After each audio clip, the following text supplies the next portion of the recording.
We are live, NBA rundown time, Run Pure Sports, runpurebets.com. I'm your host, Astaire, joined today by Tyler Hicks. And we have a very special guest, very kind of us to join on short notice. But we talked before the show, Bobby, and I said, you have to be right in your wheelhouse here with this early look here. I know you're not one to pull up the slate an hour before lock, right? You've been doing research all day. So we're happy to have you join us today, Bobby. How you doing? I'm doing good. Good to join you guys over the lunch hour and break down some winners. All right. One thing I do have to apologize to everybody. I did set this show for an hour earlier. So I saw some people in here, like my guy, Richie Smalls. I apologize. I made this on Super Bowl Sunday, and obviously I'm a little focused on the game as well. So won't let that happen again. But thank you for everybody who is here with us. And please excuse my mistake. Tyler. Interesting 5-game slate last night, right? Superstar subtraction in effect as the Boston Celtics covered the spread. Almost got it done. That Celtics team is really good, man. To be missing all those players. Are they just that good, or is Milwaukee kind of just hanging out? You know what I mean? Like, did they take the game off? Are they just not as good as we think? Like, what do you guys think? I think that when you have a situation like that, there's just no scouting reports, and I don't think that the Bucks necessarily prepare, So it's kind of why superstar subtraction is a thing, because you're getting looks, set schemes that the teams – obviously, the players don't do much. Let's be honest, right? These players get like 3, but the assistant coaches, the video guys, right, didn't have a lot to pull from to get ready from that lineup. Bobby, did you watch the game between the Bucks and the Celtics, and what did you think? No, I didn't watch at least the beginning of the game. I've got a 6-month-old, so after getting some woke up, I had to help out with bedtime and stuff. Well, that's good of you. Yeah, but I saw that they got off to a really hot start. I mean, I think that's part of like setting the tone for the game. I mean, when Muscala and Blake Griffin are going to give you that kind of performance too, it definitely doesn't hurt. Yeah, so that was a fun way to start the game. Tyler, our team was not magical. The Magic team was not lit last night, spread. Well, so we lost the Magic play. We won on the Suns, but we didn't get there on the over. And that game was on pace to about 9 minutes to go in the third. I mean, the live total was like 249. Yeah, I think we'll become up 4 points short. I think we finished at 229. Finished at 229, so that was rough not to get the over there, right? So we were 1-2 going into our final game of the night. And I'll tell you what, this Wizards team looks so much better with Kyle Kuzma out there. And I really loved what I saw from the Blazers against the Lakers. And Washington, that game wasn't really that close, Tyler. I mean, Washington was in control the whole time. I mean, we talk about it too. We say we like to play Washington when they're fully healthy. We didn't expect Kuzma to be back, and then he steps on the floor. And he hit 6 threes last night? Yeah, and I mean, and some of those were from 3 to 4 feet behind the arc. Porzingis actually got down low, which was impressive. I'm still impressed by 12. Yeah. So you talked about him as a potential spend up, and that would have been a different way to go, and he would have got there for you. I still like the way Cam Reddish looks out there. I think he's going to be good, man. I think that Chauncey Billups is going to be finally the coach to unlock him. Because who did he have first? Nate McMillan, old school. Tom Thibodeau. I mean, you might as well just grab a time machine from the 60s, right? Now you got a coach that I think that can relate to him. You talked about, I don't know if we talked on or off the air, but maybe some potential attitude issues with Cam Reddish. I think Chauncey Billups won't feel the disrespect and will go ahead and nurture him and help him develop. I think he's finally in the right place. Disappointed because I want to see him succeed there. So a poor performance there. Bobby, any other takeaways from the last night's 5-game slate that you had? No huge takeaways. I mean, it's interesting to see. We're talking a little bit pre-show, the Raptors basically starting 3 centers and the lineup working well. And then beating the Magic. So I think that was interesting. Not totally shocked to see the Celtics hang with the Bucks. Was surprised to see it go to OT. But when it goes to OT and you put forth that miraculous performance, right? It just kind of, I want to go jump on the Bucks live, but they were like minus 200. I said, nah. Bobby, didn't you have Drew Holiday in your core last night too? Yeah, I did. He ended up, I think, just being below Giannis for one of the highest scoring guys on the slate. Yeah, what do you have, like 45 and 7, and Giannis had what? I can't remember how many points, but he was close to a triple double. Yeah, it was something like that. I think like Drew was like 47, a few stocks too, or something like that. I think I've got it pulled up here. Yeah, Giannis went for 36, 9, and 13. Mm-hmm. Yeah, and Drew took over that game in overtime. I mean, he was the driving force that won them that game.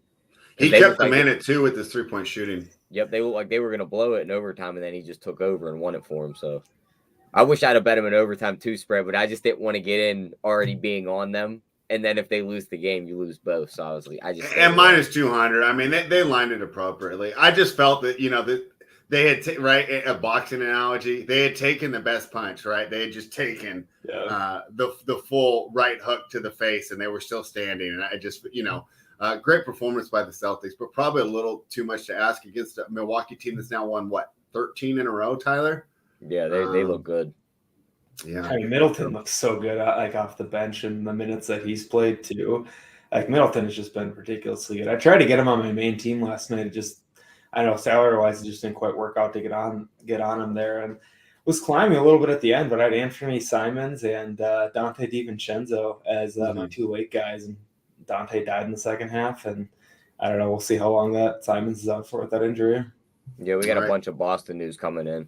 Yeah, thank you, Gary. He's letting us know that Tatum's in and Derek White's probable. Derek White's been playing really well for Smart's this also team. In too. After punting against the Bucks last night. All right, interesting. Horford not on the injury report. That takes one of the dogs away from me that I wanted. I wanted to bet Detroit today. I thought they were going to punt this game. I guess they just wanted the for sure win. But if you think about it, the game against Milwaukee counts for 2 because, whatever. Muscala's out. That's too bad. He's kind of fun, man.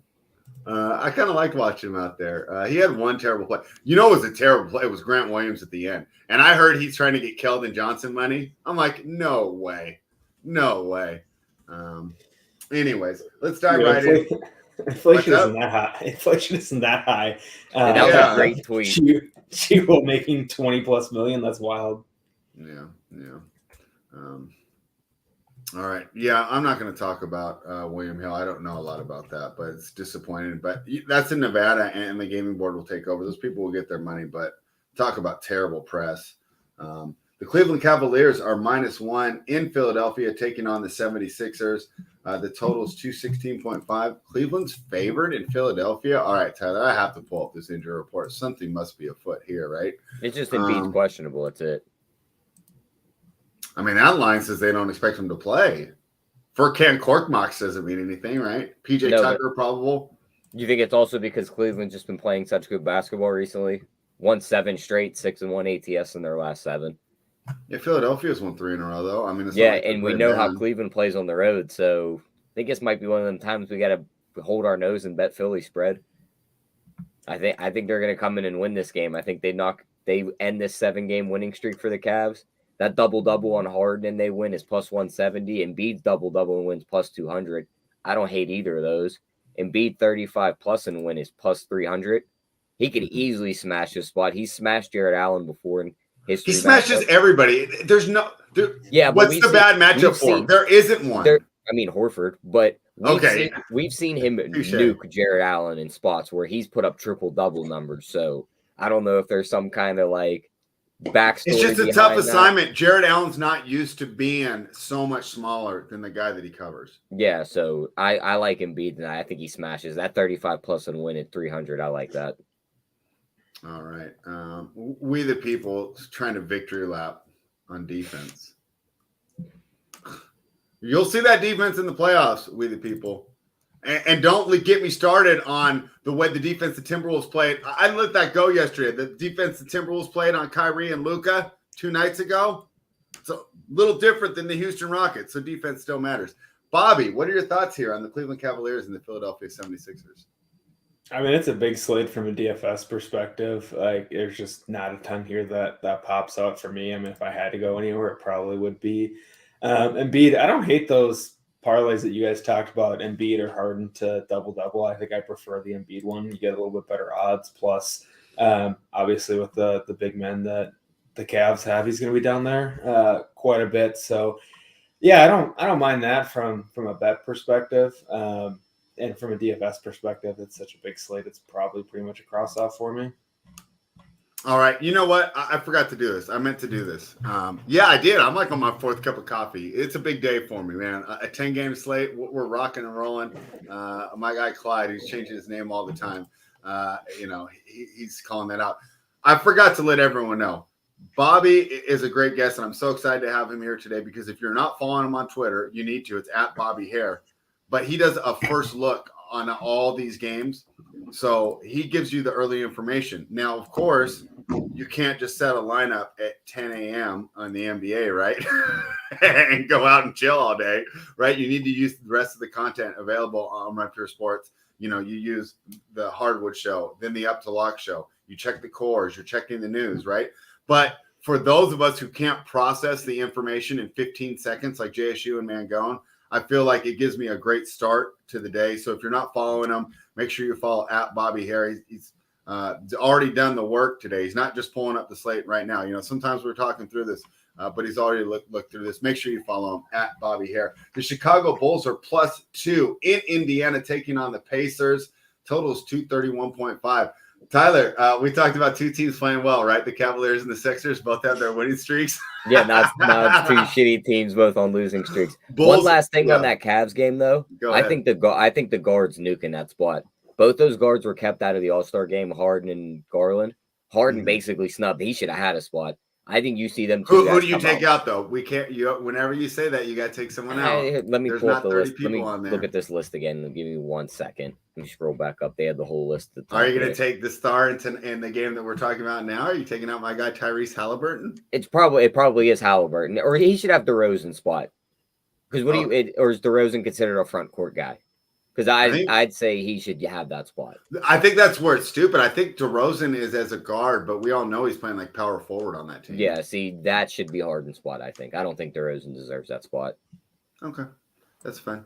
It's HARE, like this, right, Bobby? Like the rabbit in the hair? I put it in the chat. Okay, yeah, Bobby. not like the hair on your head like the rabbit. That's exactly right. All right. Okay, so you think Harden should be an all-star, but you're going to let the star of the game that we're talking about right now. And he's not even playing tonight, so, I mean. Who isn't? DeRozan, he's out. Well, yeah, he's got that weird hip issue. Yeah, so he's out tonight. Is Halliburton in, or is he still questionable? Let's check the injury. He better be playing because I wrote up a player prop from this morning to go over 20.5 points. Okay, yeah, he's completely off the injury report now, so he's good to go. So it's going to be him and Levine just battling it out. Hield's going to be chucking threes. I think Chicago gets right in this spot. I think they win this game. They win these little games against teams that just aren't playing well at the moment. So I'll back the Bulls here, but it's not like a hefty bet. It's more like a lean. So 10-game slate. If I had to hold my nose, it'd be Chicago. All right, Bobby. The Pacers have lost 16 of their last 18 games. But one of those wins was over the Chicago Bulls, right? They beat them in January in Chicago. So interesting game from a betting perspective. I'm a little late. Wednesdays are wild for me, so I'm still a little late getting these projections in. But what are your thoughts here when the Bulls take on the Pacers, Bobby?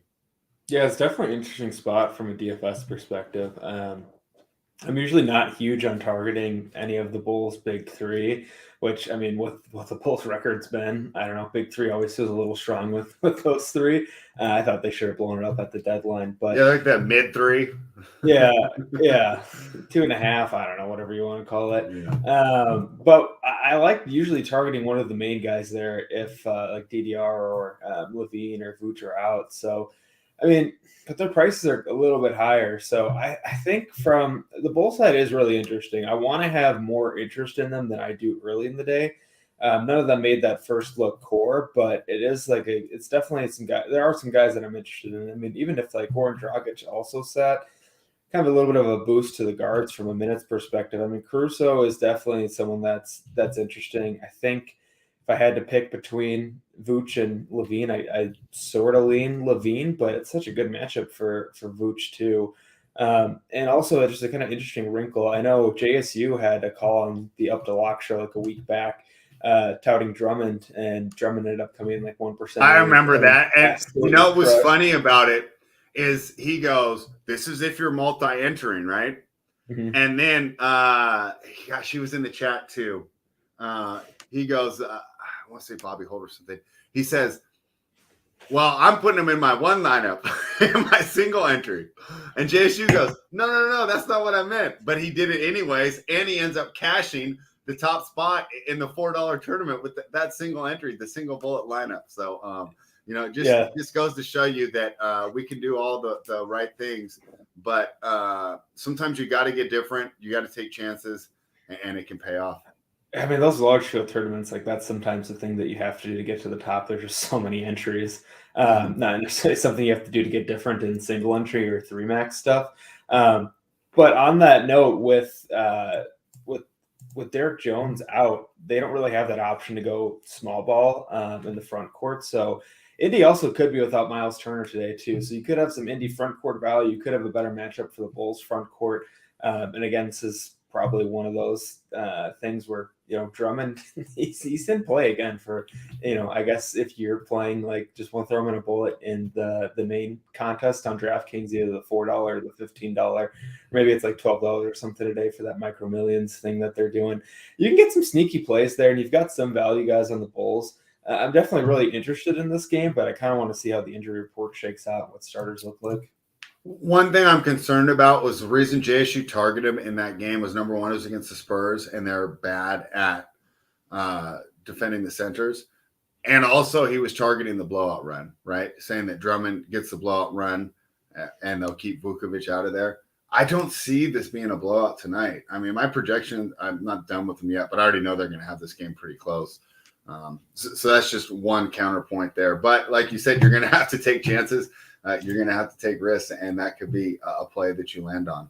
Yeah, he's just so efficient from a fantasy point per minute perspective that, like, he can get there even in 15 minutes. He can have a double-double. Well, because he'll never leave the paint, so he's in play for every single missed shot on the defensive boards, right? I mean, like, he's not going to get dragged out. Like, you guys remember that one point in time where he was trying to shoot threes? No, that's pretty sweet. Do you remember when he dropped a rap album? What was that, Fred? Do you remember when he dropped a rap album? No, I don't remember that. This is like when he was real young in Detroit. It really wasn't that bad. I thought it was good. Did he date the chick from like iCarly or something too? Yeah, I think he dated random Drummond factoids. I don't even know who that is, but is that good? Is she cute? Yeah. It's a Nickelodeon show. It feels like I remember that show when I was way younger. He didn't get in trouble for that, did he? He waited. No, he didn't get in trouble. No. I definitely not when she was on the show. So. Yeah, Andre Drummond and Leonardo DiCaprio, we running the streets together, trying to meet some women. All right. On that note, let's move on. San Antonio Spurs are plus 6.5. They're in Charlotte. They're taking on the Hornets. The total here is 244. Tyler, I know the Hornets had a great game last night. They put up 144 against the Hawks. They made 23s. They shot over 50% from the field on threes, and they shot 63% from the field against the Hawks. They broke a 7-game losing streak. The Spurs have lost 13 games in a row. So the spread kind of reflects that. Tyler, my eyes are on the total here. Do you think they could shoot that well 2 nights in a row? I know the Spurs defense is even worse than the Hawks, but still, I don't know, regression back to the mean or something to that effect. What do you think?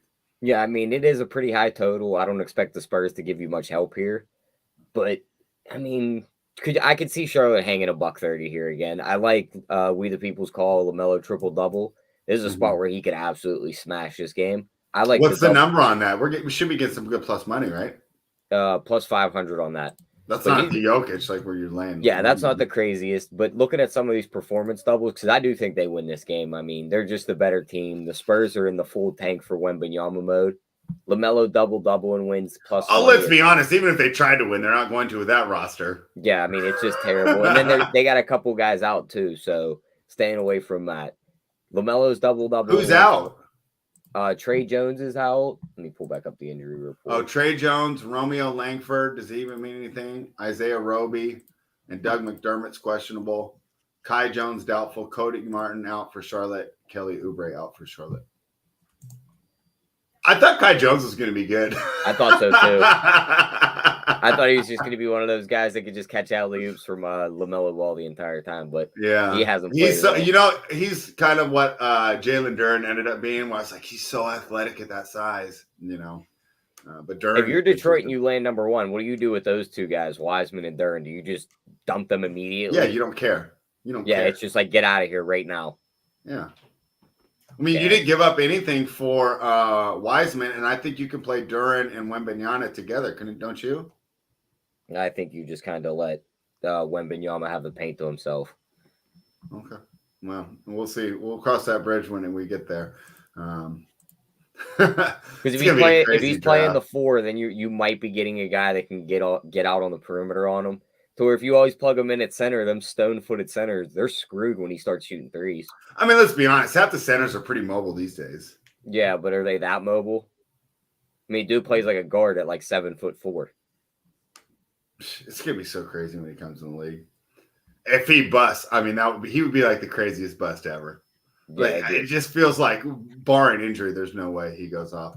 All right, let's get. We'll go ahead. Before we go to Bobby, just one other bet I like in this one, because we did talk about it. Spurs can't defend centers whatsoever. A Mark Williams double-double in this spot's plus 170. We know he's getting the minutes. I think that's good value on that bet, and I think he could definitely get us 10 rebounds in this matchup. So, like that double-double there. Yeah, he was a guy that when we did the draft show, right, with Gab and Steve Boynton, that we had them kind of neck and neck, and I feel that Duren's got the opportunities and he hasn't. He's finally getting the opportunities and he's showing, why Steve and Gavin were saying, hey, check out this guy because he's pretty good as well. So nice to see Charlotte actually doing some player development and not just running Mason Plumlee out there in a losing effort. Bobby, the Spurs and the Hornets, what are your thoughts? I mean, 244, the highest total on the board, but I'm skeptical that this one goes over. Yeah, I mean, it's definitely a big boy total there. I think that it's a really good game environment from a DFS perspective. You've got some guys that have started to get priced up a little bit. I mean, Mark Williams, I like the call on the double-double. It's definitely a really good spot against the Spurs. I want to like Zach Collins at 5K still. And he's got a really solid projection right now. But what's in the back of my mind a little bit with him and the Spurs center rotation, maybe it's a little different back half of the year when they're more on the full tank train, is even when Podol was out and Zach Collins was starting, we saw Charles Bassey, who just got a new contract from the Spurs, would kind of eat into those minutes and be more of like closer to a 50-50 split. So it's just in the back of my mind. I think that you can play either center from a DFS perspective, and everyone's so used to playing them. They're cheap tags. They've got a little bit of sticker shock, but I think they're both definitely in play. I think with Trey Jones out too, Devontae Graham's still in play. I'm definitely not going to go for the third straight Gordon Hayward nuke game, so I'm going to be off Gordon Hayward, who might have some people chasing him from this last game. But there's a lot of different guys that you could consider from a DFS perspective. I actually think too, Jeremy Sohan, someone that's pretty interesting at 5K as a mid-range play. With Trey Jones out too, I think that might have him take on a little bit more of the scoring load and also do a little bit of extra playmaking too in a pace-up environment. All right. Question here. What Hornets would you play with LaMelo Ball, or would you play him alone? I know you kind of answered that, but we'll give a specific answer. Yeah, I definitely like LaMelo. He's my favorite spend up in this game. I definitely like him quite a bit. I think you could bet him triple-double. You could bet a bunch of his different overs to do some fun single-game parlay stuff with this one. PJ Washington's been playing really well, but I'm more so interested in basically LaMelo and some interest in Mark Williams on the Hornet side of things. So I don't think you have to pair him with anyone in this game. And I think if I'm building lineups, I would play only one of Ball or Rozier. I know it's a really good environment. They both could get there. I just definitely don't want to play two guards big of a slate from the same team like this. Excellent. Jason Tatum or LaMelo? Charlie wants to know. Give me LaMelo. I'm definitely loving LaMelo today. All right. And Clyde asked about the LaMelo double-double. It's minus 175, but I think the second one's where you go, right, Tyler? Just a double. Oh, yeah. I think they win the game. I don't think the Spurs upset them here. I mean, you're getting, an extra 81 cents? Yep. knocking 7 points off the spread. So against a team that's lost 13 in a row. 15 straight road games. Yeah. I gotta be the people. Get ready for this to be clipped when San Antonio wins the game by 20 tonight. All right. Yeah. All right. A little John Collins there. All right. Let's move on as we continue on the slate. RunPureSports.com. Guys, we're here Monday through Friday, except for this week. We won't be here Friday, right? But we're here every weekday that there's an NBA slate. We're giving you the winners. Give us a thumbs up. And if you haven't, head on over, RunPureSports.com. I'm Spread 15 if you like old people. Tyler 15 if you like 3-point props parlays. And, of course, if you love the early looks. What's your promo code there, Bobby?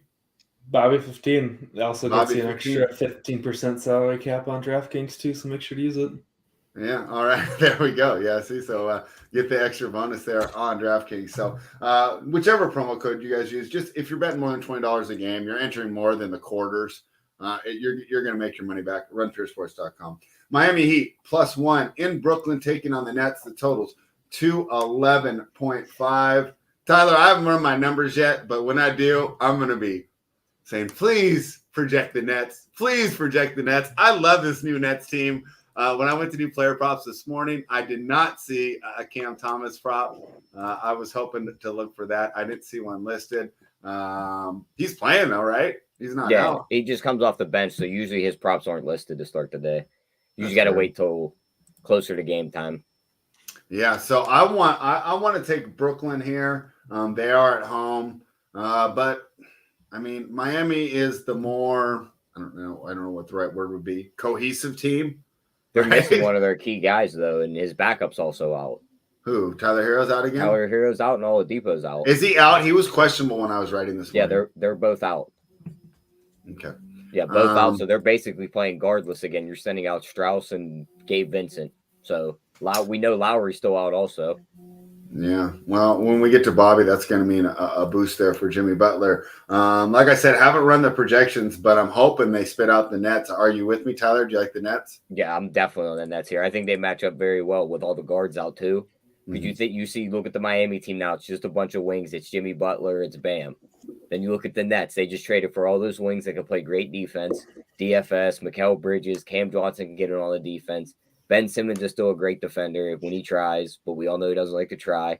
And Claxton can negate Bam. So I have to take the Nets here. I think they have the deeper bench also.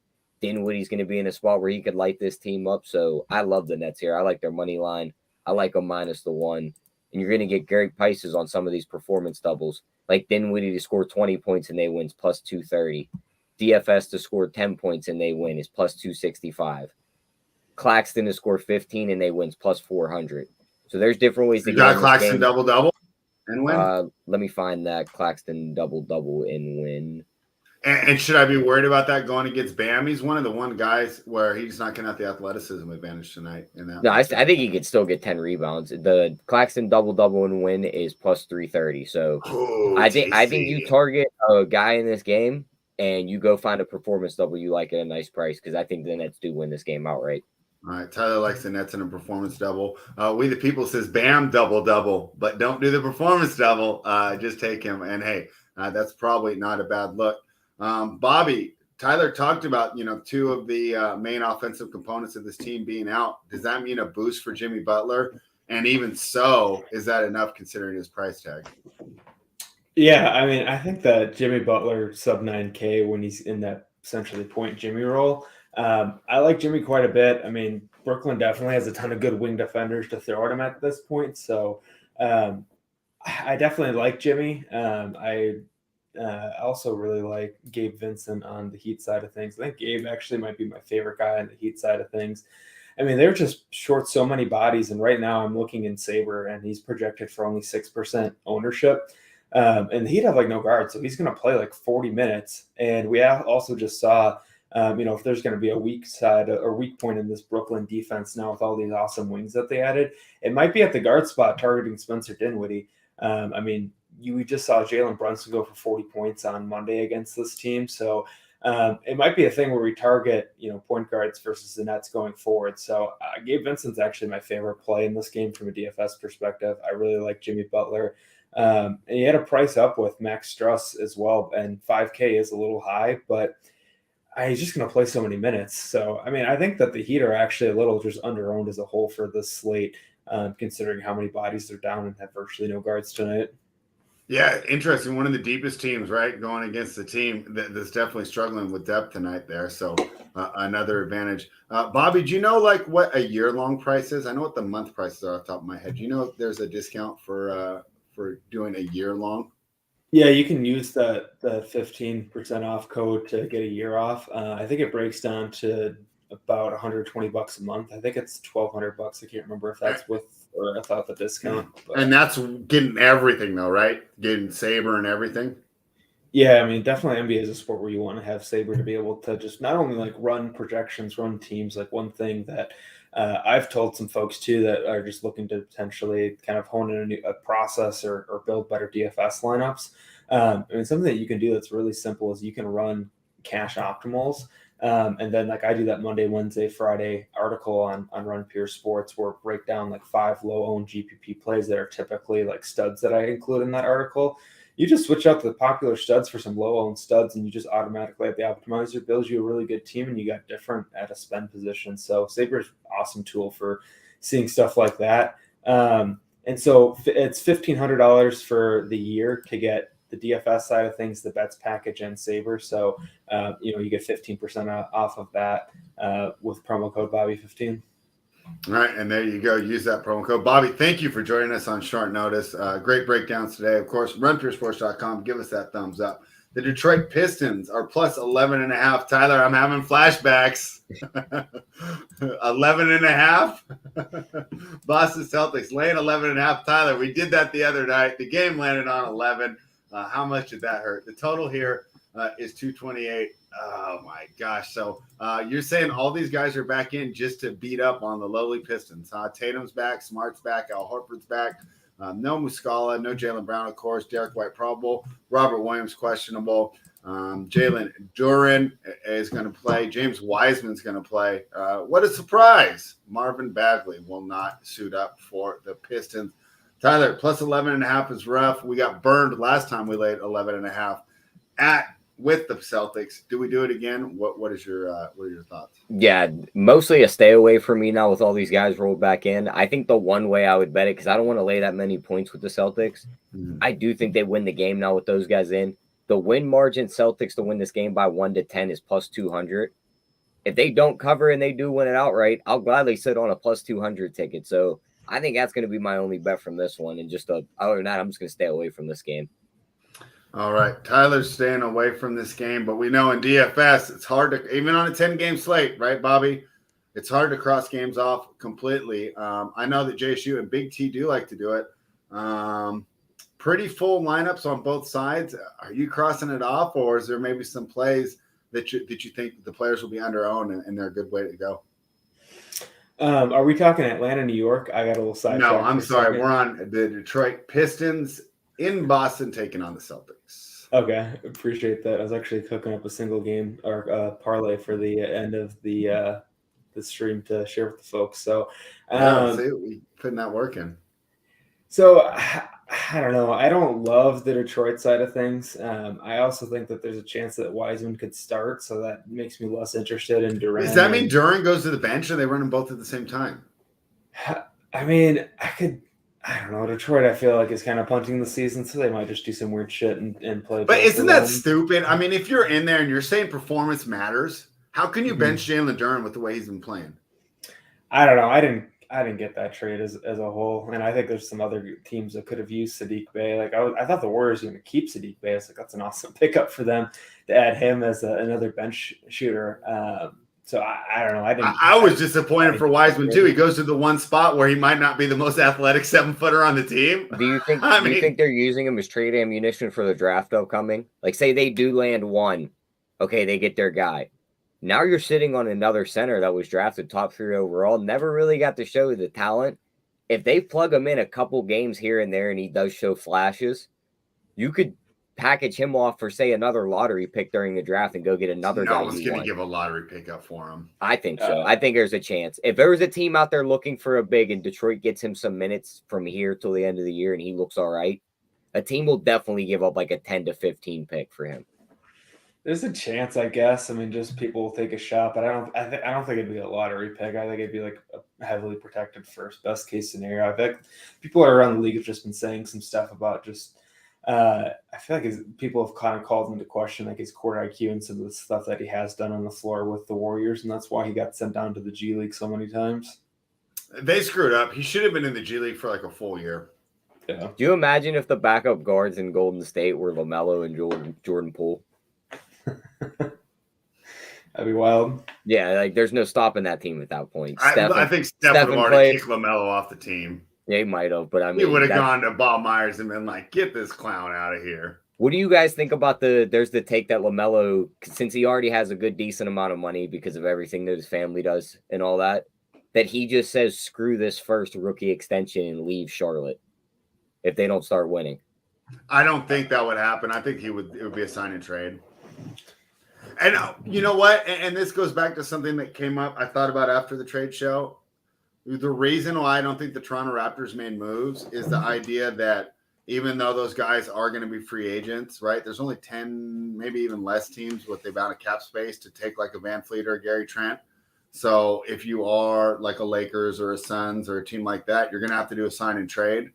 And so the Raptors aren't necessarily going to let them walk for nothing. So I agree with you. He might try and get out of Charlotte, but it would probably be a sign and trade. I don't think Charlotte would lose him for nothing. All right. Which game we going into next? So we're done with that one, Bobby. No more Pistons talk. I know we're all over the place today. I'm definitely not really interested in the Pistons. I mean, depending on what Boston starters look like, but considering I thought Derek White didn't even join the team like on the plane, so I didn't think there's any chance that he was playing today. And they said Tatum was going to be. Why would he not fly home? He had some weird ear issue. Like he's having a hard time like hearing out of one of his ears. Yeah, he had the neck issue. Drive? I mean, that or maybe, I don't know, Boston owner sends him a private jet or something, but that's what I swore I saw. But the ear issue comes from the altitude, right? It doesn't matter if they're in a private jet anyways, aren't they?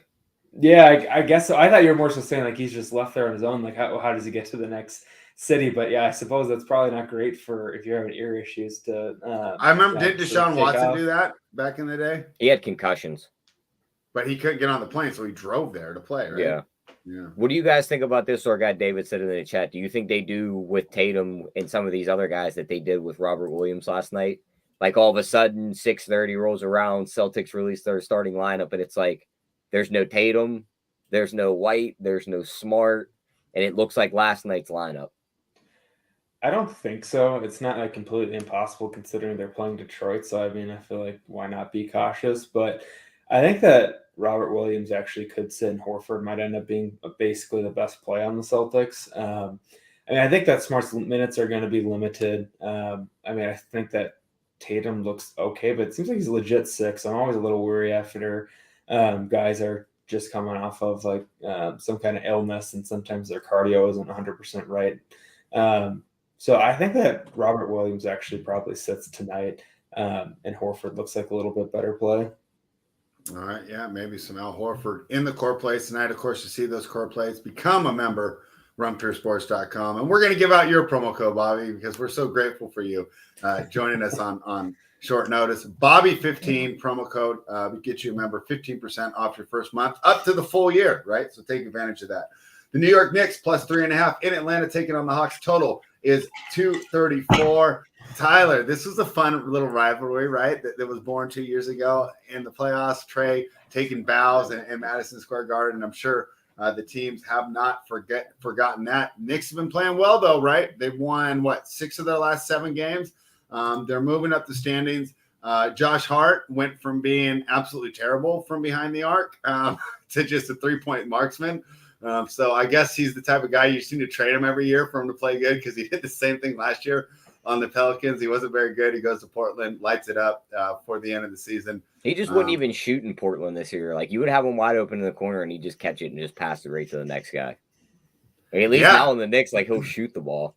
Yeah, maybe he needed to be with Jalen Brunson to get his confidence back. Who knows what happened, but he seems like a different player. And hey, good for the Knicks. It's good for both teams, actually. Like I said, I like Cam Reddish over there. on Portland. I think he's finally got the right coach. The Knicks are plus 3.5 here, Tyler. John Collins, questionable. DeAndre Hunter, who to me actually means a lot to that Atlanta team. We the people's going to hate this, but for the defense he brings. And RJ Barrett is off injury for the Knicks. One of the cleanest injury reports we have tonight, Tyler, so I can feel fairly safe when I'm running these projections. But what are your thoughts here as the Knicks are catching points in Atlanta? Yeah, I think it's a good spot to back the Knicks, in my opinion. I think they could win this game outright. I like their money line. I just think Capella's a slow-footed center. If Collins misses this game, you're not going to put Capella on Randle. He'll cook him on the outside. He'll take him out there, shoot some threes, get him into the post, and go around them. So you probably have to bring a Conwell on the floor. And if you try and put Hunter on him, he's probably too small. So I think Randle absolutely smash. I think so. Hunter's a smaller guy. He's probably going to guard the RJ Barretts of this game. So I think he stays away. I agree with you on that matchup. But I think if you need to, I think DeAndre Hunter can do some okay work there against him. Our guy David Dulac likes Randle tonight against Atlanta. He's feeling a big night for him. What do you think, Bobby? Tyler likes Randle tonight. David likes Randle tonight. What are your thoughts on Julius Randle and the rest of this game? Yeah, I definitely like Julius Randle too. I think he's probably my favorite play in this game. Atlanta's been pretty bad against power forwards throughout the entire season. So I like Randle, and he's back below 10K, which is kind of nice. So I think that he's a really good play. I mean, Brunson's been playing out of his mind too, and I feel like Trey always gets up for the matchup against the Knicks. So I've got some interest in the studs. A little less interest in some of the other secondary pieces on the Knicks with Josh Hart there now. Josh Hart's been really good defense, like DFS-wise, since he's gotten to New York.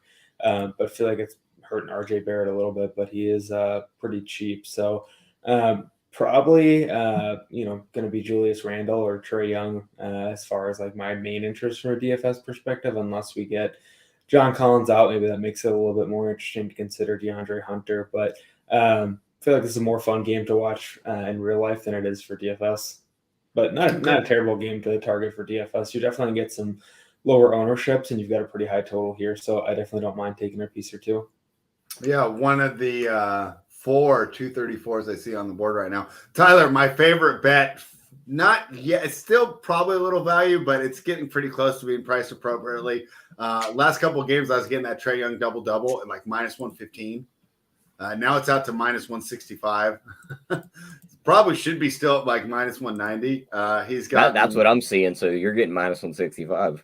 That's pretty decent. It's minus. Oh, did it move? I mean, I haven't looked since 3 hours ago when I wrote it up, but it makes sense, dude. What's he got? I'm going off the top of my head, but it's like 12, 14, 16, and 17 assists the last 4 games. I mean, the lowest one was 12. We've talked about it on the show before, but I do think he heard some of those criticisms, right, about people not wanting to play with him. And hey, he said, I could pass. I'm a gifted passer, right? There's no reason for me to get these criticisms. And I think the team is better for it. So I'm sorry, Tyler. Did you pin down on a side? Yeah, I'm on the Knicks. I'm on the Knicks here. Give me their money line. I think they win like the this money line. Yeah, I think they win this game outright. I like the Randle double and win at plus 205. And you're getting his 25 plus points, and they win at the same exact price. I think maybe he even puts up a 30 piece. Which one would you rather play? We only want to do one. If I was only playing one, I'm probably taking the 25 plus points. I just think he's in a spot where he's going to put up a ton of points. Could he double? Yes, but Capella could also be a black hole for rebounds. All right. Great breakdown there. The Utah Jazz in Memphis taking on the Grizzlies. Grizzlies at minus 10, totals 239. Tyler, again, I'm doing these off the top of my head, but Grizzlies are something like 23-7 at home and 11-17 on the road, right? Put them in the Warriors bag for these teams that can't play on the road. But they're back at home tonight. 10 seems like a lot of points for a Utah Jazz team that I have not yet to get a handle on post-trade deadline. Right? Colin Sexton is weirdly efficient for how little credit he gets. He's getting more minutes now there for the Utah Jazz. Of course, Lauri Markkanen has been playing great. My guy Walker Kessler will be out there as well. The total's 239. What do you think, Tyler? Is 10 points too many to lay for the Grizzlies tonight? I think it's a little bit too many that I want to lay. I do think they win the game. I mean, they've been dominant at home. 17-3 straight up in their last 20 at home. Could they blow them out like our guy David saying in the chat? Yeah, they definitely could. But I'm just not trusting this Grizzlies team. Every time I trust them, they tend to play close games. None of the performance doubles are listed yet, but I think Bane absolutely lights his back up from 3. I don't see anyone on the Memphis side even on the list. I see Memphis props listed up now. I just no performance doubles on FanDuel yet, but you can make them manually. Taking Bane to hit 4 threes in this matchup and Memphis's money line gets you plus 225. That's my favorite bet in this game because I think they light up the backcourt for Utah tonight. Sexton might be playing efficient, and so is Clarkson, but neither guy's playing any defense tonight. And we all have seen Bane get hot from 3. Tyler, Markkanen's questionable. Is that why this line's so high? That's what I'm thinking so too, because it opened at 7 and now it's out to 10. So I'm thinking he's not playing. Okay. Yeah. I don't know. Does he even count as superstar subtraction? I know he's an all-star. At this point, and where he's like at, really good players. He does. Okay. I mean, for the situation he's in, he's got to be their quote-unquote superstar. So I say yes. Okay. I mean, the idea is more usage is funneling to other guys that are excited to have it, and you get good performances from on both ends of the floor. So okay, we'll put him in there. The finisher questionable for tonight. Let's say he does sit, Bobby. Does that give you some interest in the Utah side? Yeah, I mean, I think that Laurie is going to sit. I think that, I don't know, sometimes when you get these late additions for illness or injury, I feel like a lot of times, especially as we're heading like into the All-Star break, and it's the team that's wanting to lose games, like I think they're just looking for reasons to rule guys like Laurie out to help them lose games. So I think that Laurie sits tonight. So there's some prop stuff that I like a little bit in this one, actually. I like the over on Colin Sexton's points.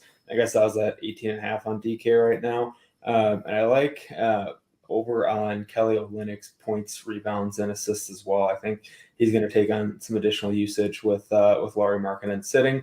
And I think also Walker Kessler. I mean, he's almost 6K on DraftKings from a DFS perspective, which there's still plenty of upside there. But I think just in general, with no Vanderbilt, with the trade, and if Markkanen sits, I just feel a lot better about his minutes floor, and that's been one of the big things that's held him back from a DFS perspective has been when they've got all these guys, he gets in foul trouble or his rotations don't quite work out his way. So I think all those pieces on the Jazz in particular are super interesting, and I think that Memphis definitely wins this game for sure. I don't feel amazing about the 10-point spread right now, but if I think Laurie sits, I don't think that it's a terrible bet to bet the spread. But if you're doing some parlays, I feel pretty safe about the money line on the Memphis side. Yeah, minus 494.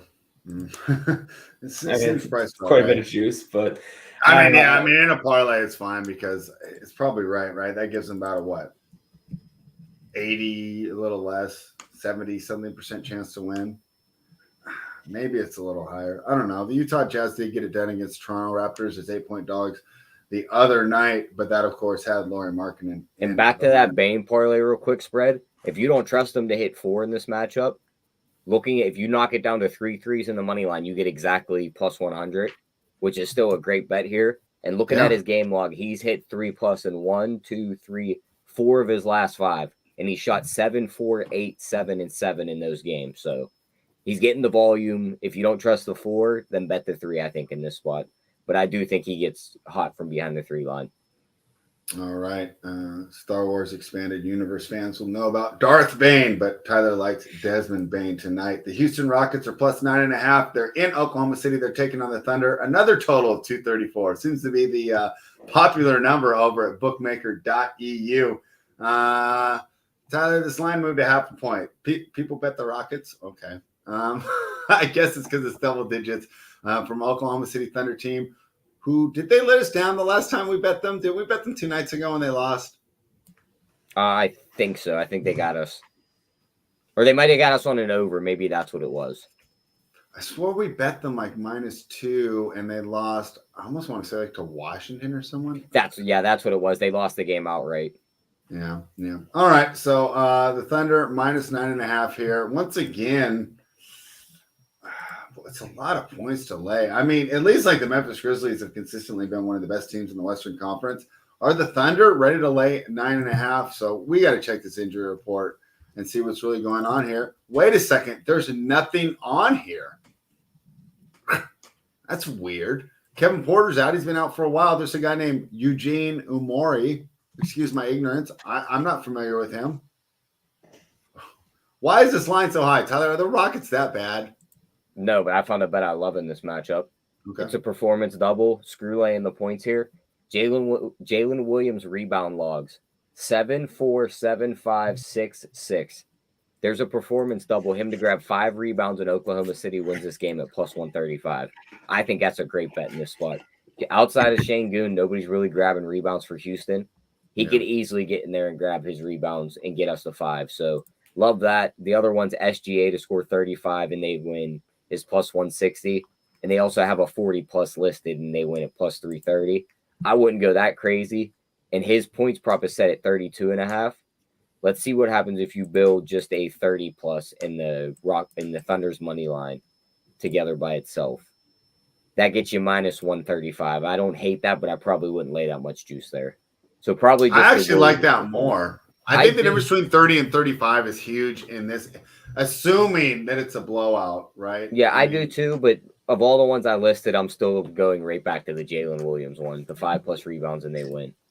And if you even think he has a scoring night, him to score 15 and they win is right around that same price. So I think it's a Jalen Williams night. All right. Clyde wants to parlay the Thunder and Memphis because we know how well that parlay and money line favorites in the NBA goes. Bobby, your thoughts here when the Thunder host the Rockets? Like I said, cleaner injury report here. Does that lessen your interest? I mean, not so much that piece of it. I mean, the Rockets got rid of some guys at the trade deadline. They're obviously still without Kevin Porter Jr., but OKC's just been playing really well. Except when we bet them the other night. Then they decided to go back to being tanktastic. Yeah, I guess let me know what bets you guys place on that tonight then. I don't know. I think that OKC's just looked really good, and Jalen Williams in particular has looked awesome lately. I don't know, for whatever reason, it seems like they've got some swagger after a little bit, at least after that Lakers game when LeBron broke the scoring record, because they played awesome that night too. So I definitely have some interest in the OKC side of things. It's a little hard to predict some of the ceiling games between different from game to game between like SGA and Josh Giddey, and now Jalen Williams stepping up with a bigger role, and he's up to 6K now. So I don't mind like a OKC piece like that. They're going to be super low owned from a DFS perspective. I don't think anyone on the team is projected for even 10% ownership right now. And it's an awesome matchup with Houston. So I'm probably just grabbing one guy from OKC if I'm playing any of them from a DFS perspective. And on the Houston side, I think if this game does stay close, I definitely have some interest in Jalen Green and Alperen Sengun. Sengun was pretty bad against them the last 2 games that they played each other, and OKC's been playing really well. But I think a lot of times the offense will still go through Sengun, and he's thrown some really big ceiling games. So he's someone that at sub 8K now too. I think Sengun's super interesting from a DFS perspective. And Jalen Green being sub 7K, and both of them are projected for single digit ownership right now. I like them both a lot. I don't really ever get to the other guys in the front court on Houston. Like, I just have a hard time differentiating between them. Like, they all look solid at their price tags, but not major priorities for me. Yeah, interesting thing with Şengün, I would posit that he has struggled against the Thunder in the past matchups because the Thunder aren't particularly big either, but he's not big for a big man, right? Coming in around 6'9", 6'10", not particularly built. And I think the Thunder's big men are more athletic, and I wonder if that troubles him. I wonder if he does better against, the bigger, stronger guys, right? Like the Steven Adams, the Clint Capellas, right? That could be a theory on why he struggled. But at that price tag, I'm big on Şengün, and total 234. I think this was the game you were talking about with the people. He says easy over, and I could see it going over. So interesting way to get different, especially if we don't know right now, but let's just say some chalk value emerges right over the next 3 hours, right? And you're playing a bunch of chalky guys that value, but you still want them in your lineup because it's good chalk. Maybe a nice way to get different there, attacking this game with that low ownership. The Dallas Mavericks are plus 4.5. They're in Denver taking on the Nuggets, total of 234. Tyler going to be wearing his Jokic jersey. Cheering in Serbian tonight. No, just kidding. What are your thoughts here, man? The Mavericks have not won a game, only 2, with Kyrie and Luka in there. And that gets me back to that We the People, bro. Did you see that defense? That my guy Anthony Edwards and McDaniels played when they were throwing the ball back and forth there to close the game for that Timberwolves to get the upset win over the Dallas Mavericks? I don't know if the Nuggets are capable of that, though, right? I was excited to watch Edwards because that's why I love him eventually as the ceiling, because I think he could be an excellent two-way player, right? A guy who's can drop 30 but still lock down your best wing. I don't know if the Nuggets have that guy with Aaron Gordon not being in the lineup tonight. I don't know if things have changed. When I capped this game earlier, I thought that him and Murray are both questionable. Bobby, do you have any read on that? Do you think those guys play tonight? No, I definitely think that Murray's going to be out. I kind of think that Gordon's going to play. But I mean, Murray's been sitting out however many games with that knee issue flaring back up, and Malone even said that we're going to be cautious with it. So you've missed all these games. Like, why come back right before the All-Star break? Like, it just doesn't make sense. All right. I got a fun one for you here, Spread. I know that Denver's been a tank at home, but they could be missing their guys here. We know these foreign guys get up when they match up against each other. Jokic and Luka don't have bad blood, but they're competitive. They like going at each other. Dallas coming off that stinging loss against that Minnesota defense, and they've done well against Denver. And looking at their last 5, they're 4-1 ATS in their last 5 matchups, and they're 5-1 ATS in their last 6 trips to Denver. A Luka triple-double in this spot in Denver or in Dallas to win is 13-1. You rarely see that listed that high. Off that stinger loss against Minnesota, I think these guys come out firing. I love that play tonight. All right. Bobby, I see you in the chat. You said, oh, wait, this is the one I want. I bet this as well. I think Jokic has a big night here against the Dallas Mavericks. You know what's so funny is I want Christian Wood to play if I make that bet, right? Because he's so bad on defense. So what do you think here? The Nuggets -4.5 against the Mavericks. Tyler likes the Mavericks. I don't know. It's hard for me to go against my guy. I'm a big Jokic fan. What are your thoughts on this game, Bobby? Yeah, give me the Denver side. I think that Denver wins a close one tonight. From a DFS perspective, like I said, I as near as 100% as I am on a guy that's questionable whether he plays or not.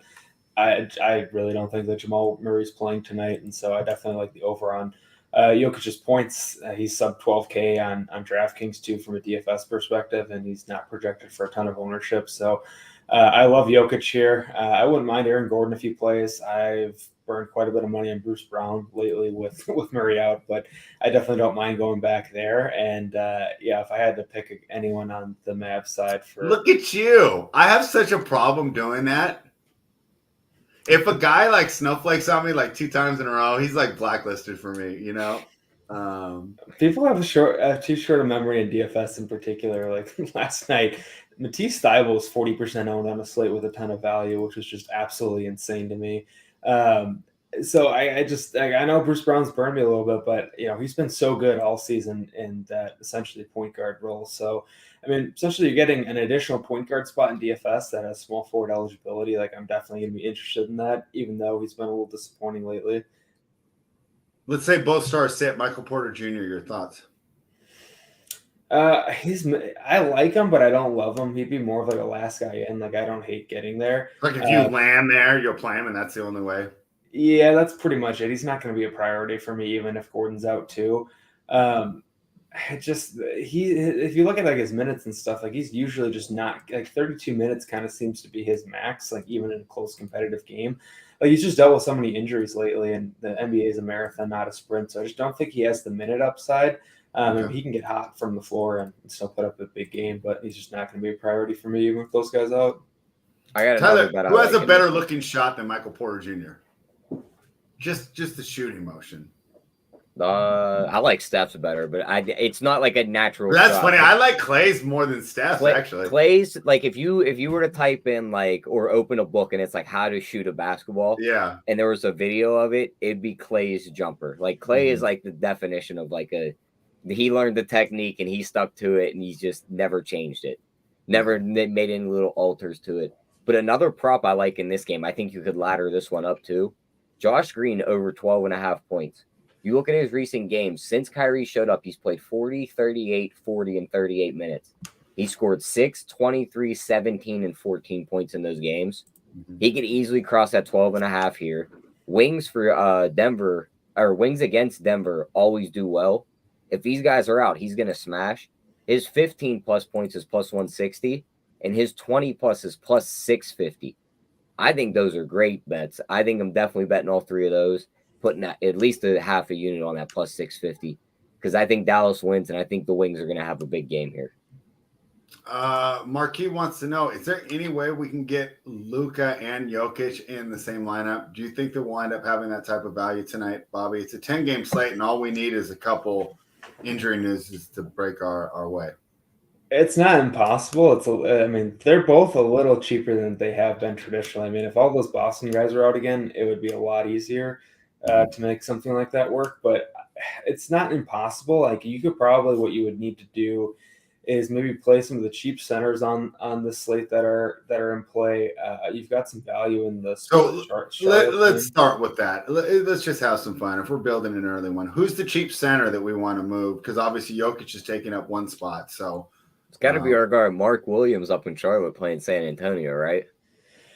Yeah, and he's definitely not quite as cheap anymore. If we want to get really weird for like the main $15 and get really weird, you could start with Drummond for fun. I would probably say, Mark Williams is definitely someone that you could go to there. I think that you're probably going to find a little better guard value if you're trying to make a bunch of 3K guys in your lineup work to get Luka and Jokic in there. But yeah, you can start with Mark Williams or Zach Collins, honestly, even I think that Xavier Tillman's a decent play at center too for the Grizzlies. Who's the guard value you're targeting? You could definitely play Alex Caruso as a cheap play, Devontae Graham on the Spurs. You've got two guys that are 4K or slightly under 4K there.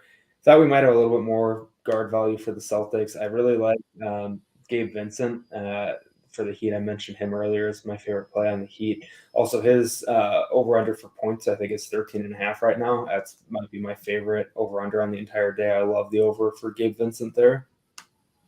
All right. A few guards I wanted to touch on with Bobby. What are these Cleveland guards coming at, Garland and Mitchell? I've seen Mitchell exploded last game, and Cedi Osman and Rubio popped up questionable on the injury report while we were doing this show.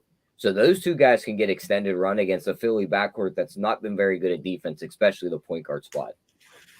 Yeah, I think in this matchup, and it's not like the fastest matchup is one thing that I would mention. Mitchell been close to 9K and like on a big slate with the setup. I don't love Mitchell. I actually wrote up Mitchell in my article on Monday. I really like the matchup against the Spurs. So I just at that price point, I'm not super interested in Mitchell, but Garland at only 8K, I definitely have some interest in. If I had to pick between the two for a low-owned DFS play, give me Darius Garland. Cool. Yeah, good answer. Jericho Sims is a cheap center. Your thoughts, Bobby? No chance. Okay. I think Isaiah Hartenstein has been playing better and he's been taking some of the minutes, but I know Thibodeau just run with the hot hand too, so like maybe he goes off a little bit today. It's just not something that I'm interested in. And before we jump off this Dallas-Denver game, one other point that I wanted to make just in terms of the total and from a DFS perspective, Kid has said he wants the Mavs to play faster. And I think, to Tyler, your point on the over for Josh Green, I like that quite a bit. Like, he's just been playing really well and he's going to continue to start based on the trades that they made and the lineups that they've been rolling out. Like, the Mavericks want to play faster. So you're going to get a pace up spot. Like, if you wanted to play Jokic and Luka in a matchup like this, I think it is super interesting if you can make it work from the value. I think that the over is a little bit interesting here as well, but it's just Dallas is going to be playing a lot smaller. It's going to be different, and I think people might take a little bit longer to catch up to it, but when you're playing the small team and you get rid of guys like DFS and you've got Luka and Kyrie on the floor at all times, like it's just going to look totally different. We the people, we'll give you your props if Jericho Sims has that fire next to his name tonight. I agree with you, though, Bobby. I noticed one thing, the two games that Luka was out, that Kyrie played, that Dallas team looked completely different. They were moving up down the floor, and that's an athletic team. I wonder if this is kind of like, I don't know if the subtweet's the right word, right? But kind of a little prodding to Luka, like, hey man, like we got to go. We got to speed right? things up here. Yeah, this whole Magic Johnson back the ball up the court, take forever to get into your sets. Maybe that's not the best thing for the rest of the players on the team. So it'll be interesting to see if Kidd can impress upon Luka that hey, we do need some pace. And now with Kyrie out there, maybe Kidd drops Luka's minutes a little bit, just so he's not suffering from that same fatigue from carrying the whole offense. So things to watch as this NBA season evolves. And of course, these moves at the trade deadline can just change so much stuff for all the teams. The New Orleans Pelicans are Mavericks just went off the board. Tyler, tell me if any news pops up while I do this breakdown. The Pelicans hit +4. They're in Los Angeles taking on the Lakers, two teams that will be linked for a while due to the blockbuster trade that sent Brandon Ingram to the Pelicans and, of course, Anthony Davis to the Los Angeles Lakers, along with a bevy of draft picks going to the Pelicans. The Pelicans are +4 tonight. The Pelicans ended a 10-game losing streak by beating the Los Angeles Lakers. I don't know. I can't remember how long ago it was. A couple weeks ago. And that was 131, 126. Can't remember if it went to OT. That's a pretty high scoring game. Ingram, Clyde sent this one to me. The Pelicans are now 4-1 with Ingram back in the lineup, right? So he could be that scoring punch that they needed to get back to playing the ball that they needed to play. That makes them an interesting option tonight going against the Los Angeles Lakers team that, let's be honest, kind of disappointed against Portland. It's one thing to lose that game, and I know the final score was pretty close. Watching the game, it wasn't that close. Portland completely controlled that game. Now the Lakers are back home looking to make a statement with the new lineup. I don't know. At first, I love the trade. I wonder if D'Angelo Russell, I don't know.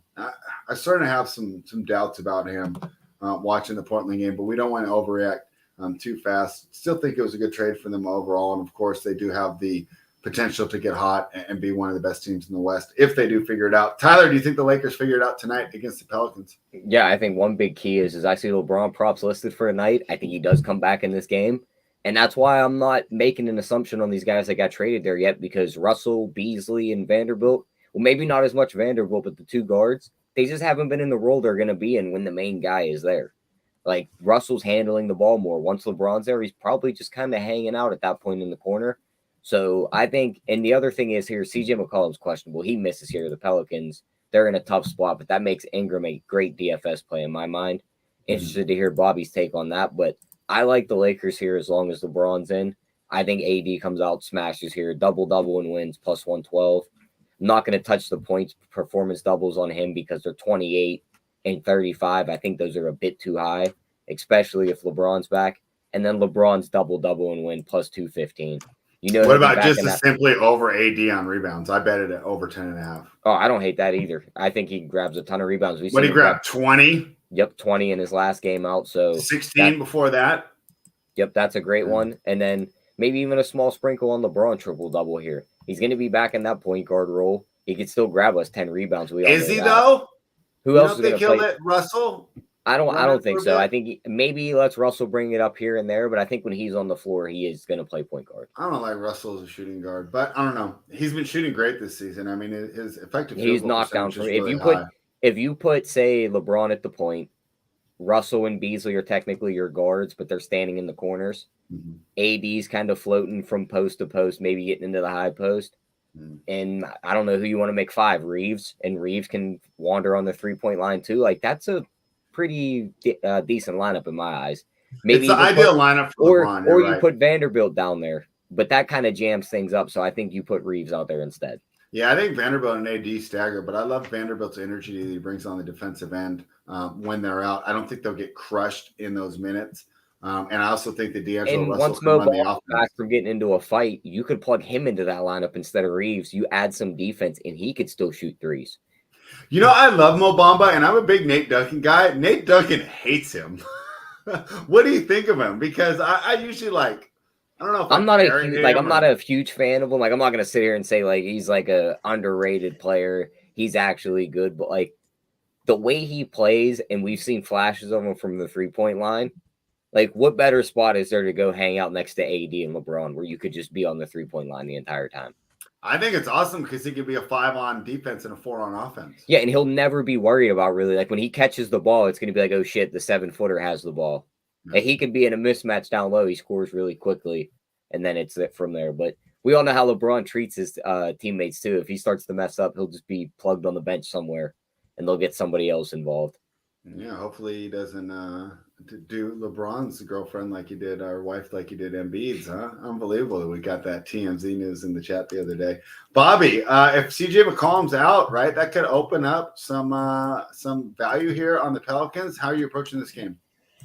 Yeah, my early lean is that I actually think that CJ might sit. I mean, Pelicans have been reeling a little bit and they need to win games, but like I said towards the beginning of the show, like just sometimes when dudes are nursing an injury, dealing with something like that, and it's one game until the All-Star break, like they just might want to let them sit and get healthy. So might not get the news till later, and if we don't get the news till later, we could get Jose Alvarado and Brandon Ingram lower owned. So those are two of my favorite DFS plays on the Pelican side of things. I think AD smashes here.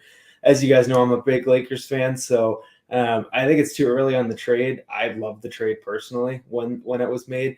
I think that D'Lo and Malik Beasley, like just LeBron desperately needed shooting, and he's just going to. So wait, we replaced C-Dome with another Lakers fan. We talked. We talked about this. My Kings fandom's in hell right now. Oh my! I do it now. Now the post is coming back to me. Fan has nothing to do with us being Lakers fans. The post is coming back to me, Bobby, when you were talking about the Minneapolis Lakers. Yeah, there we go. Yeah, exactly. I got a whole bunch of Lakers stuff in my What do you have back there? What's this one? Oh, you can't see my mouse. I'm pointing at it with the mouse. Well, everything's purple and gold back here, but maybe I could turn this thing over this way a little bit. Yeah, you had them hiding in the corner from you, spread. Got a couple Kobe things over there, and it's actually a Dennis Rodman in the Lakers jersey right there.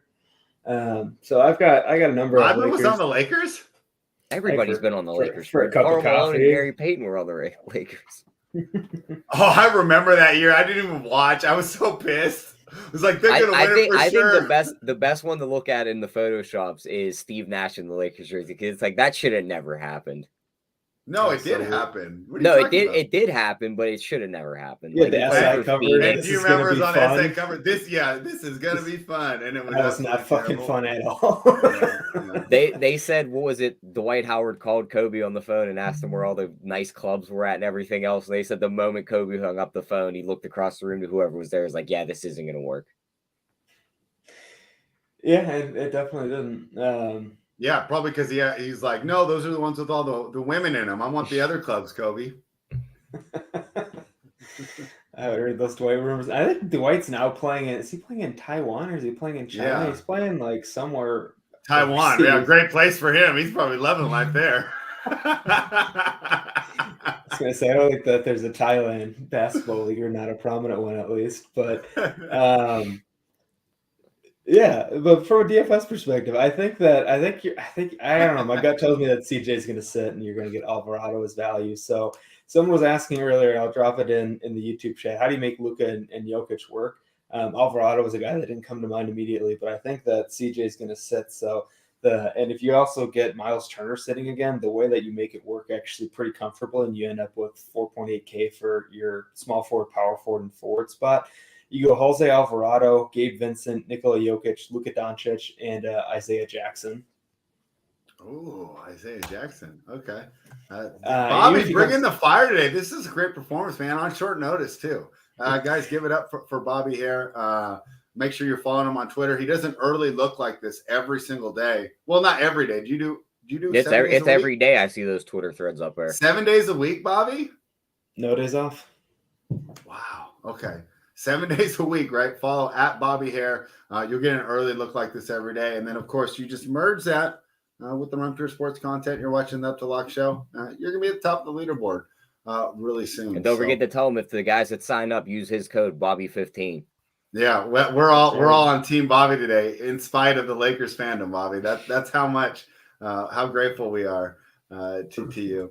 Run Pure Sports lights the way, just like the Kings. Am I right? I mean, hey, Bobby, you want to know how big haters we are? When the Lakers lost to the Suns 2 years ago, in the playoffs, they lit off fireworks in my neighborhood because we have no chance. Well, maybe we'll win something this year, right? But that's like the only type of victory we ever get. It's you guys losing because our team's been so bad for so long. I still can't believe we didn't draft Luka. I mean, I'll be like 80 years old talking about that. They're gonna be like that, get you back to dead, Grandpa. Tyler, you said you like the Lakers here to win. Yeah, as long as I get LeBron in. If LeBron's out, I'm probably staying away. Okay, great. All right. Fantastic. There you have it. We made it through the slate. Went a little longer than usual, but that's because of Bobby's in-depth breakdown. We appreciate that. RunPureSports.com. Become a member. Give us a thumbs up. Time for the best bets. Tyler, start with you. Side total prop. Yeah, I'm going to go with a couple different ones. I like that Desmond Bane 3+ threes in the Grizzlies money line at rated even money. I think that's a great one. I like the Jalen Williams 5+ rebounds in Oklahoma City wins at +135 also. So 2 performance doubles for me tonight. And then a fun one, a half a unit play, the Luka triple-double, and they beat the Denver Nuggets tonight 13-1. Dude, that's great. You're going to have two cars sitting in that driveway if that thing hits. Bobby, let's start with you from the betting side. What's your best bet for today? Side total prop. I think you mentioned it earlier, but I'll go ahead and let you give it out. Yeah, I love Gabe Vincent over for 13.5 points. That's definitely my favorite bet of the day. And I also cooked up a little five leg parlay too for the slate. So Gabe Vincent over 13.5 points, over 2.5 threes for Jalen Green, Memphis Grizzlies money line, over 26.5 points for Nikola Jokic, and over 2.5 threes for Trey Murphy. We just saw the Lakers give up a shit ton of threes to the Blazers the other night. And I'm still not convinced that perimeter D is going to be any better allowing threes. So Trey Murphy's someone that I like on the over for threes as well. So that gets you about plus 1,500. So a little 15-1 5-leg parlay for you too. Bobby, after this performance today, you're going to be 12K on my DraftKings guest price boards. I mean, what a great show. But I got one more question for you. What's your best spend up for the evening, right? So I'm in my utility spot. I got more than 13K available. Who's the best spend up tonight? I'm going to say Jokic early. I think that there's a chance Gordon sits. Murray's going to be out. I love the Jokic tonight. All right. My best bet's going to be the Brooklyn Nets -1. I love this new look Nets team. I'm not the only one. They seem to be the new, the hipster team, right? That everyone that's kind of really deep into the NBA likes, right? With 2 5-man rotations almost, and just a lot of solid wings in a new wing league. And they're going, so they have all that depth, and they're going against the Miami Heat team. They might be better than them overall, but they're on the road and they're suffering from injuries, especially at the point guard position. I know it's this NFL thing, but like cluster injuries causing the Heat to suffer. I think the Brooklyn Nets and Coach Jacques Vaughn get it done tonight. I'll throw this on the screen for everyone. Bobby's parlay one more time. Gabe Vincent over 13.5 points, over 2.5 3-pointers made for Jalen Green. That Grizzlies money line, Nikola Jokic over 26.5 points, and over 2.5 3-pointers made from Trey Murphy. Gets you 15-1 over on DraftKings. So we're bringing the Heat here on the NBA Rundown.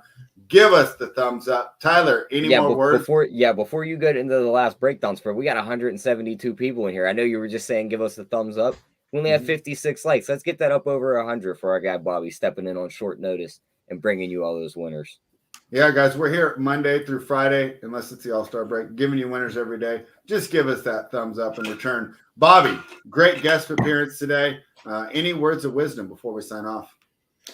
No, nothing major. Just we'll have a bunch of news I'm sure that'll break for NBA, and half what we said will be irrelevant because a bunch of dudes get ruled out right before the All-Star break. But make sure to check out the Hardwood show later, and I'll have my usual Wednesday article up on the site a little bit closer to lock. Fantastic. Once again, thanks again for joining us, guys. Give Bobby Hare a follow if you're not already. You can catch his early look. That I rest 7 days a week. He puts this out, so gives you just like this show, right? And you're pulling double duty today. You'll be on that Hardwood show, won't you? No, I won't be on the Hardwood show. My 9 to 5 is not going to allow me to. Okay, I thought you were on Hardwood today. No, I think it's Tambo, Locks, and Title. All right. Well, that should be a fun one. Make sure you guys are doing that. Subscribe to the channel. We'll be back tomorrow and then you'll be without us for a full week. So make sure you tune in tomorrow to get your fix. And Tyler, probably have some antics and shenanigans with tomorrow, right? With our guest, Kurt. Oh, yeah. A 3-game slate with Kurt. We'll definitely have some fun going on. Yeah. So make sure you guys tuned in. I'll make sure to set the time right. So I appreciate those sticking with me, even though I had it an hour wrong. Won't let that happen again. But there you have it. Give us that thumbs up. We'll be back tomorrow. Once again, great job, Bobby. Run pure.